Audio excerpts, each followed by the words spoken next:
আসসালামু আলাইকুম। আজ আমি আপনাদের ভিতর আবার নতুন একটা রেসিপি নিয়ে চলে এসেছি। আশা করি আপনাদের এই ভিডিওটা ভালো লাগবে। তো আজ কিছু ভালো একটা খেতে ইচ্ছা করতেছিল, এজন্য বাসায় মুরগির মাংস ছিল। সেই মাংস দিয়ে ঝটপট মোমো তৈরি করে ফেলেছি এবং সবাইকে খাওয়ালাম।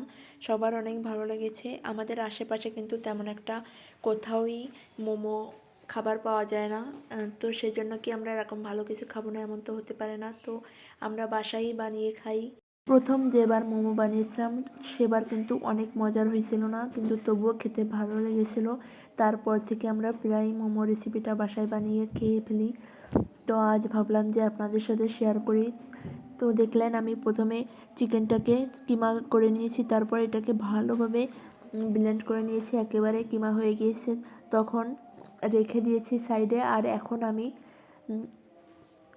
আটার ডোটা তৈরি করে নিচ্ছি। আমি এক বাটি আটা নিয়েছি এবং তার ভিতরে লবণ ও পরিমাণ মতো তেল দিয়েছিলাম, কিন্তু তাতে কম হয়ে গিয়েছিল বলে আমি পরবর্তীতে আবার একটু তেল দিয়ে ভালো করে একটি ডো তৈরি করে নিয়েছি।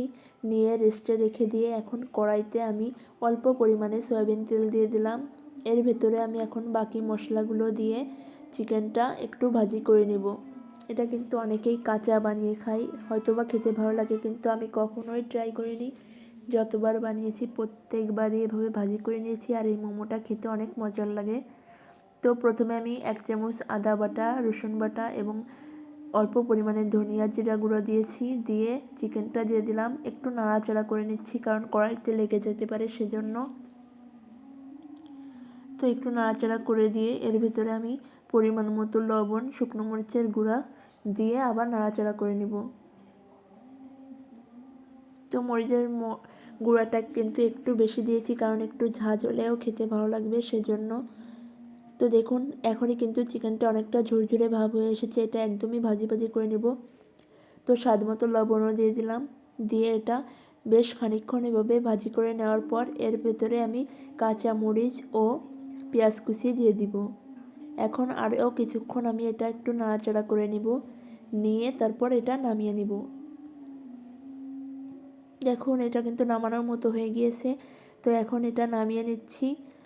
আর যে ডোটা তৈরি করে রেখেছিলাম ওটা দিয়ে আমি এখন ছোট ছোট লেচি করে রুটি বেলে নিব। তো মোমোর ডিজাইনটা দেওয়া কিন্তু অনেক কষ্টকর। আমি তো তেমন একটা ভালো পারি না, কিন্তু তারপরেও করলাম যেমন পারি, একেবারে দেখতে খারাপ হয়নি। তো তারপর আমরা কিন্তু সবাই, আমার বোন, আমার ভাগ্নি সবাই ট্রাই করলো, কিন্তু ওরা মোটেও পারেনি। একজন এক একটা বানাইতে আধা ঘন্টা লাগাইছে প্রায়। তো তার ভিতরে আমি প্রথমে যেমন ডিজাইন পারি সেটা করে নিলাম। মোবাইলে যতবার ভিডিও দেখেছি দেখতে দারুণ লাগে ডিজাইনগুলো, কিন্তু কখনোই ওরকম পারফেক্ট ডিজাইন বানানো হয়নি। আর এতে করে কিন্তু খেতে অনেক মজার লাগে এভাবে বানালে। আপনারাও ট্রাই করে দেখবেন। দূরে পাওয়া যায় বলে কি আমরা খাবো না, এমন তো হতে পারে না। তো নিজেদের বাসায় যেমনই হোক খেতে অনেক মজার লাগে, আর এটা কিন্তু যেমনভাবেই বানান না কেন খেতে অনেক মজাদার লাগবে। তো দেখুন কয়েকটা আমি বানিয়ে ফেলেছি, মোটামুটি একটু ডিজাইন এসেছে, কিন্তু এরপর যখন আমার ভাগ্নিরা বানিয়েছে সেটাও আপনাদের দেখাবো। তো দেখুন এখন আমার ভাগ্নি বানাচ্ছিল, ওর মোমো বানাতে দেখে আমরা সবাই একদম হাসতে হাসতে পেট ব্যথা হয়ে গিয়েছে, আমরা অজ্ঞান হয়ে যাওয়ার মতো।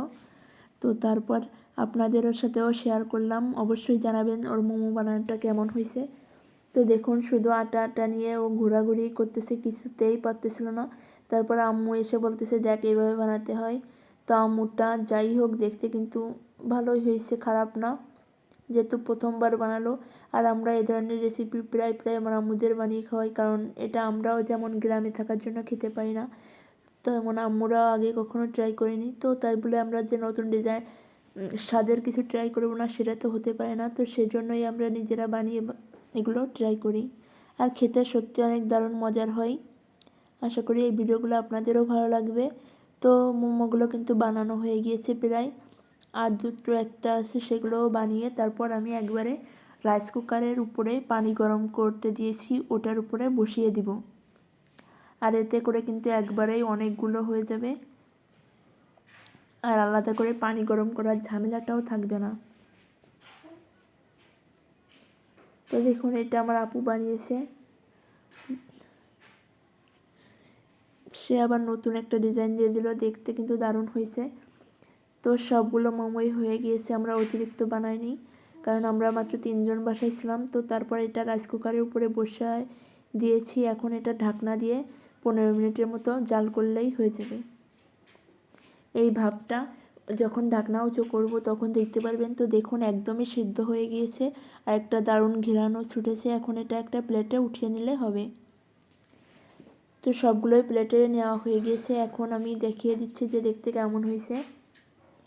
দেখেই বুঝতে পারছেন যে এগুলো একদমই খেতে দারুণ লাগবে। আর এই টমেটো সসটাও কিন্তু আমি নিজে বানিয়েছি। অবশ্যই জানাবেন এই ভিডিওটা আপনাদের কেমন লাগলো। আর ভালো লাগলে অবশ্যই একটু শেয়ার করে দেবেন এবং লাইক দিয়ে দেবেন যাতে অন্যরাও দেখতে পারে।